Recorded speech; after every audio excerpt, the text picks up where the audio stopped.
Hello' friends, আজি আকৌ এটা নতুন ভিডিঅ' লৈ আপোনালোকৰ মাজত আহিলোঁ। এই ভিডিঅ'টোত আগৰ দৰে প্ৰথমতে ঘৰখন চাৰিওফালে ঘূৰাই দেখাম, ঘৰৰ ভিতৰখন দেখাত কেনেকুৱা হ'ব সেইটো দেখাম, ঘৰখন বনোৱাতে কিমান টকা খৰচ হ'ব আৰু ঘৰখনৰ ড্ৰয়িং ক'ত আৰু কেনেকৈ পাব সেইবিলাক লৈ আপোনালোকৰ মাজত বিস্তাৰিতভাৱে আলোচনা কৰিম। যদি চেনেলটোত নতুন আহিছে তেনেহ'লে ছাবস্ক্ৰাইব কৰিব আৰু কাষত থকা বেল বুটনটো অন কৰি ৰাখিব, যাতে এনেকুৱা ঘৰৰ ডিজাইনৰ ভিডিঅ' পাবলৈ মিছ নহয়। আৰু যদি আগতে ছাবস্ক্ৰাইব কৰিছে তেনেহ'লে বহুত বহুত ধন্যবাদ। ভিডিঅ'টো প্ৰথমৰ পৰা শেষলৈকে চোৱাৰ অনুৰোধ কৰিলোঁ। বেছি কথা নকৈ ভিডিঅ'টো আৰম্ভ কৰোঁ।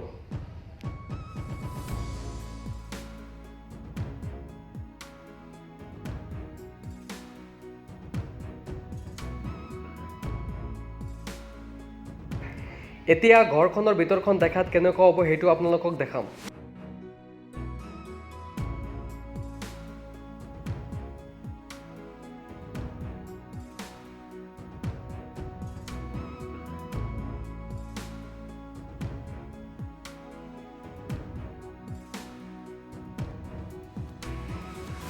ঘৰখনৰ ভিতৰখন নিশ্চয় আপোনালোকে ভালদৰে দেখা পালে।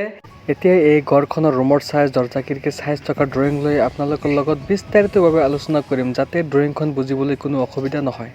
ইয়াতে আপোনালোকে দুখন ড্ৰয়িং দেখা পাই আছে, আপোনালোকৰ লগত এখন এখনকৈ আলোচনা কৰিম। প্ৰথমতে এইখন ড্ৰয়িং লৈ আপোনালোকৰ লগত আলোচনা কৰিম। এই ঘৰখনৰ দিশ ৰাখিছোঁ 24 ফিট 1 ইঞ্চ আৰু প্ৰস্থ ৰাখিছোঁ 19 ফিট 9 ইঞ্চ। ইয়াতে দেখা পাই আছে ঘৰখনত সোমোৱাৰ কাৰণে মূল দৰ্জা ৰাখিছোঁ। এইটো দৰ্জাৰ চাইজ ৰাখিছোঁ 4 ফিট বাই 7 ফিট। ইয়াতে দেখা পাই আছে বাৰাণ্ডাৰ ব্যৱস্থা আছে। এইটো বাৰাণ্ডাৰ চাইজ ৰাখিছোঁ 14 ফিট 10 ইঞ্চ বাই 7 ফিট 6 ইঞ্চ। ইয়াতে দেখা পাই আছে কিটচেনৰ ব্যৱস্থা আছে। এইটো আপোনালোকে কিটচেন হিচাপে ব্যৱহাৰ নকৰিলে এইটো আপোনালোকে বেডৰুম হিচাপে ব্যৱহাৰ কৰিব পাৰিব। এইটো ৰুমৰ চাইজ ৰাখিছোঁ 8 ফিট বাই 7 ফিট 6 ইঞ্চ। এইটো ৰুমত সোমোৱাৰ কাৰণে ইয়াতে দৰ্জা ৰাখিছোঁ। এইটো দৰ্জাৰ চাইজ ৰাখিছোঁ 3 ফিট বাই 6 ফিট। এইটো ৰুমৰ কাৰণে ইয়াতে খিৰিকী ৰাখিছোঁ আৰু ইয়াতে খিৰিকী ৰাখিছোঁ। এইটো খিৰিকী চাইজ ৰাখিছোঁ 3 ফিট বাই 4 ফিট আৰু এইটো খিৰিকী চাইজ ৰাখিছোঁ 3 ফিট বাই 4 ফিট। ইয়াতে দেখা পাইছে 1 নম্বৰ বেডৰুম আছে। এইটো 1 নম্বৰ বেডৰুমৰ চাইজ ৰাখিছোঁ 11 ফিট বাই 11 ফিট। 1 নম্বৰ ৰুমত সোমোৱাৰ কাৰণে ইয়াতে দৰ্জা ৰাখিছোঁ। এইটো দৰ্জাৰ চাইজ ৰাখিছোঁ 3 ফিট বাই 7 ফিট। 1 নম্বৰ ৰুমৰ কাৰণে ইয়াতে খিৰিকী ৰাখিছোঁ, ইয়াতে খিৰিকী ৰাখিছোঁ আৰু ইয়াতে খিৰিকী ৰাখিছোঁ। এইটো খিৰিকী চাইজ ৰাখিছোঁ 4 ফিট বাই 4 ফিট। এইটো খিৰিকী চাইজ ৰাখিছোঁ 4 ফিট বাই 4 ফিট আৰু এইটো খিৰিকী চাইজ ৰাখিছোঁ 3 ফিট বাই 4 ফিট। ইয়াতে দেখা পাই আছে 2 নম্বৰ বেডৰুম ৰাখিছোঁ। এইটো 2 নম্বৰ বেডৰুমৰ চাইজ ৰাখিছোঁ 12 ফিট বাই 11 ফিট। 2 নম্বৰ বেডৰুমত সোমোৱাৰ কাৰণে ইয়াতে দৰ্জা ৰাখিছোঁ। এইটো দৰ্জাৰ চাইজ ৰাখিছোঁ 3 ফিট বাই 7 ফিট। 2 নম্বৰ বেডৰুমৰ কাৰণে ইয়াতে খিৰিকী ৰাখিছোঁ আৰু ইয়াতে খিৰিকী ৰাখিছোঁ। এইটো খিৰিকী চাইজ ৰাখিছোঁ 4 ফিট বাই 4 ফিট আৰু এইটো খিৰিকী চাইজ ৰাখিছোঁ 4 ফিট বাই 4 ফিট। এই ঘৰখন বনোৱাতে ক'ত ক'ত খুঁটা লাগিব সেইটো ড্ৰয়িং লৈ আপোনালোকৰ লগত আলোচনা কৰিম।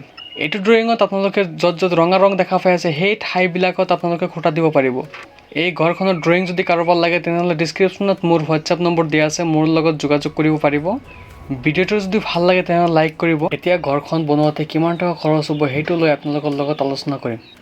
এই ঘৰখনৰ খৰচ কমপ্লিটলি ডিপেণ্ড কৰিব ঘৰখনৰ মেটেৰিয়েলছৰ ওপৰত আৰু ঘৰখন কোনটো ঠাইত বনাই আছে সেইটোৰ ওপৰত। মেটেৰিয়েলছৰ ওপৰত আৰু ঠাইৰ ওপৰত ডিপেণ্ড কৰি ঘৰখনৰ খৰচ কম বেছি হ'ব পাৰে। মই আপোনালোকক এপ্ৰক্সিমেট আইডিয়া এটা দিওঁ। এই ঘৰখনৰ বনোৱাৰ খৰচ 3 লাখৰ পৰা 3,50,000 টকাৰ ভিতৰত আহি যাব। যদি কাৰোবাৰ এই ঘৰখনৰ কমপ্লিট এষ্টিমেট আৰু কমপ্লিট ড্ৰয়িং লাগে, গ্ৰাউণ্ড লেভেলৰ পৰা ফ্ল'ৰ হাইট কিমান থাকিব, ঘৰখনৰ হাইট কিমান থাকিব সেইবিলাক ড্ৰয়িং যদি কাৰোবাৰ লাগে তেনেহ'লে মোৰ লগত যোগাযোগ কৰিব পাৰে।